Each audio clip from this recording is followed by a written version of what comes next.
जंगल में शेर आलसी था, शिकार से दूर रहता था। दिन घने पेड़ के नीचे लेटकर सिर्फ खर्राटे लेता रहता और कभी-कभी जोर की दहाड़ मारकर बाकी जानवरों को डरा देता।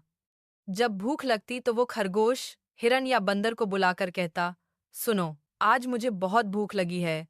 तुम लोग जाकर कुछ खाने का बंदोबस्त करो, वरना मेरी दहाड़ तुम्हारे कानों को फाड़ देगी। बेचारे जानवर डर के मारे उसके लिए खाना ढूंढ लाते।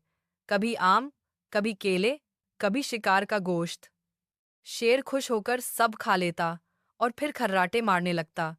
एक दिन जंगल के जानवरों ने आपस में सोचा, अगर ये शेर ऐसे ही आराम करता रहा और हम इसको रोज खिलाते रहे तो हमारी जिंदगी तो मुश्किल हो जाएगी। क्यों ना इसे कोई सबक सिखाया जाए। सबने मशवरा किया और एक तरकीब निकाली। अगले दिन जब शेर ने जानवरों को बुलाया तो सबने कहा, बादशाह सलामत, आज हमने आपके लिए एक जबरदस्त शिकार तैयार किया है।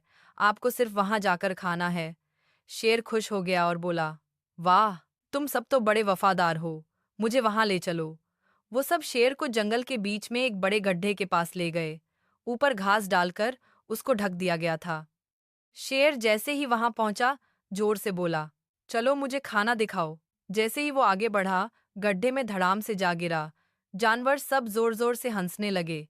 शेर गुस्से से दहाड़ा, तुम सब ने मेरे साथ धोखा किया है। बंदर बोला, नहीं बादशाह सलामत, हमने आपको सबक सिखाया है। मेहनत के बगैर कोई भी बड़ा नहीं रह सकता। अगर आप वाकई जंगल के बादशाह हैं, तो शिकार खुद करें और अपनी भूख मिटाएं। शेर को अपनी गलती का एहसास हुआ। उसने वादा किया कि अब वो दूसरों पर बोझ नहीं बनेगा, बल्कि खुद मेहनत करेगा।